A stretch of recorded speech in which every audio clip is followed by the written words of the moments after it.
Hello friends, welcome to my channel. మీకు కనుక ఈ వీడియో నచ్చినట్లయితే తప్పకుండా లైక్ చేయండి. ఆరు లోపలికి వెళ్ళలేకపోవడంతో స్పృహలోకి వచ్చిన బాగి చుట్టుపక్కల అంతా కూడా చూస్తూ ఆశ్చర్యపోతుంది. ఇదేంటి, అసలు నేను పెళ్లి మండపానికి ఎలా వచ్చాను అని చెప్పి బాగి అలా షాక్లో ఉండిపోతూ ఉంటుంది.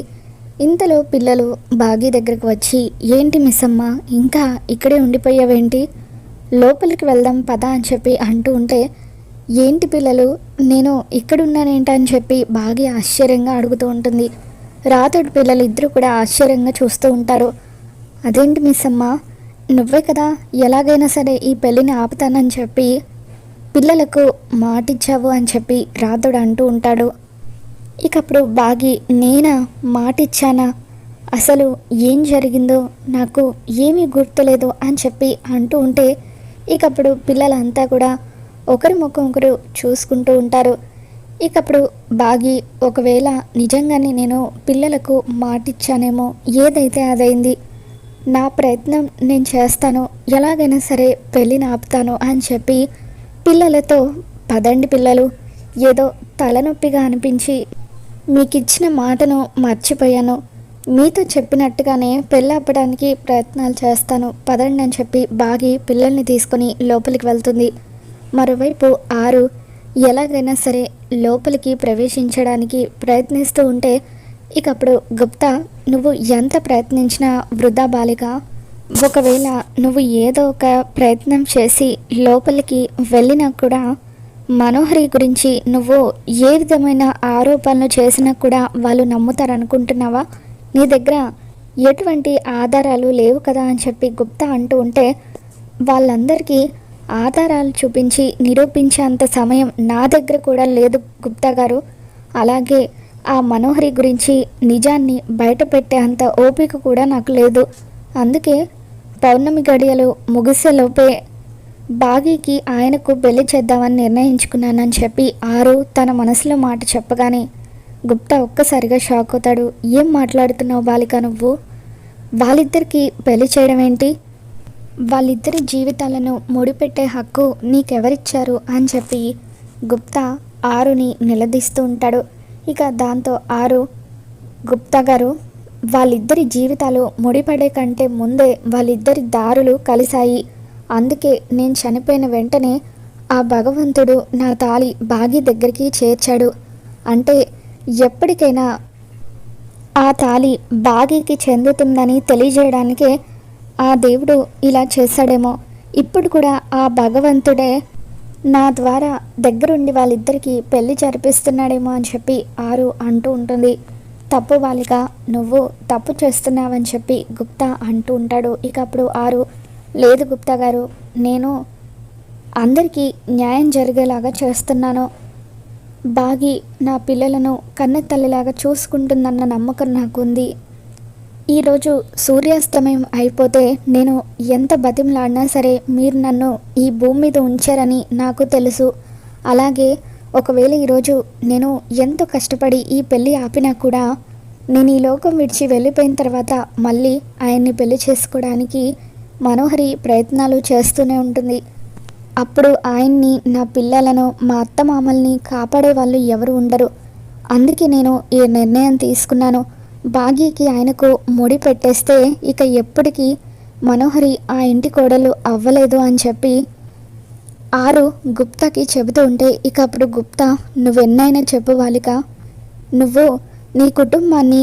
కోరి కోరి నష్టాల్లోకి నెట్టేస్తున్నావు, ఆ బాలిక జీవితాన్ని పనంగా పెడుతున్నావని చెప్పి గుప్తా అంటూ ఉంటే, ఇక అప్పుడు ఆరు, లేదు గుప్తా గారు, నేను బాగీకి న్యాయమే చేస్తున్నాను, మా ఆయన గురించి నాకు బాగా తెలుసు, బాగీకి ఆయనకు పెళ్లి జరిగిపోతే ఆయన నన్ను ఎంత ప్రేమగా చూసుకున్నారో నా చెల్లెలు బాగీని కూడా అంతే ప్రేమగా చూసుకుంటారు, బాగీకి కూడా ఒక మంచి జీవితం దొరుకుతుంది, మొదట్లో ఈ పెళ్లి వల్ల బాగీ కొద్ది రోజులు బాధపడినా కూడా నెమ్మదిగా ఆయనతో కలిసి కొత్త జీవితం మొదలు పెడుతుంది అని చెప్పి ఆరు, దయచేసి నన్ను ఆపడానికి ప్రయత్నించకండి గుప్తా గారు, నేను ఆల్రెడీ నిర్ణయం తీసేసుకున్నాను, ఇక ఎవరు చెప్పినా నేను వినను అని చెప్పి ఆరు అంటూ ఉంటే, ఈ బాలికేంటి మరీ ఇంత మొండి పట్టుదల పడుతుంది అని చెప్పి గుప్తా అనుకుంటాడు. ఇక ఇంతలో క్యాటరింగ్ వాళ్ళు సామాన్లను లోపలికి తీసుకుని వెళ్తూ ఉంటే అనుకోకుండా వాటర్ క్యాన్ ఒకటి కింద పడిపోతుంది. ఆ వాటర్ క్యాన్లో ఉన్న వాటర్ అన్నీ కూడా కింద పడిపోవడంతో ఒక్కసారిగా ఘోర గీసిన బంధన రేఖ చెరిగిపోతుంది. ఇక దాంతో ఆరు ఆనందపడిపోతూ, చూసారా గుప్తా గారు, నన్ను లోపలికి రానివ్వకుండా చేయడం కోసం ఘోర ఈ బంధన రేఖను ఏర్పాటు చేశాడు. కానీ ఆ దేవుడు నాకు అండగా ఉన్నాడు కాబట్టే ఇప్పుడు నా కోసం ఈ రేఖను చెరిగిపోయేలాగా చేశాడు అని చెప్పి ఆరు ఆ గీత చెరిగిపోవడంతో ఆనందంగా లోపలికి వెళ్తుంది. మరోవైపు బాగి ఒకవేళ అమర్ తనని చూస్తే ఎక్కడ కోప్పడతాడోనని చెప్పి అమర్కి కనిపించకుండా దాక్కుంటూ ఉంటుంది. ఆరు బాగి దగ్గరికి వస్తుంది. ఇక అప్పుడు ఆరుని చూడగానే బాగి, వచ్చారా అక్క, ఈ పెళ్ళిని ఎలాగైనా సరే ఆపాలక్క, నాకు మీ సపోర్ట్ కావాలని చెప్పి బాగి అంటూ ఉంటే ఇక అప్పుడు ఆరు, తప్పకుండా నా సపోర్ట్ నీకుంటుంది, ఎట్టి పరిస్థితుల్లోనూ ఈ పెళ్ళి జరగదు అని చెప్పి అంటూ ఉంటే, థ్యాంక్స్ అక్క, ఇప్పటి వరకు నేను ఒక్కదాన్ని ఈ పెళ్ళిని ఎలా ఆపాలా అని కంగారు పడిపోయాను, ఇప్పుడు మీ సపోర్ట్ కూడా నాకు ఉందని చెప్పి బాగి హ్యాపీగా ఫీల్ అవుతూ ఉంటుంది.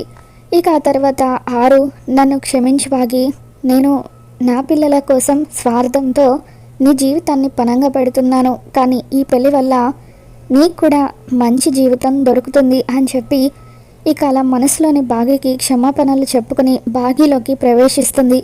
మరోవైపు నీల కంగారుగా మనోహరి దగ్గరికి వచ్చి, అమ్మగారు, అవతల ముహూర్తానికి టైం అయింది, కానీ ఇందాక వచ్చిన హిందీ వాళ్ళు మండపంలోనే ఉన్నారు, ఇప్పుడు వాళ్ళు అక్కడ ఉండగా మీరు పీటల మీద కూర్చొని తాళెలా కట్టించుకుంటారని చెప్పి నీల అంటూ ఉంటే మనోహరి కంగారు పడిపోతూ, ఇక్కడి వరకు వచ్చిన తర్వాత ఎట్టి పరిస్థితుల్లోనూ నా పెళ్ళి ఆగిపోవడానికి వీల్లేదు, అందుకు నా దగ్గర ఒక ప్లాన్ ఉంది అని చెప్పి ఒక ముసుగు తీసుకొని రమ్మని చెప్పి నీలాకి చెబుతుంది.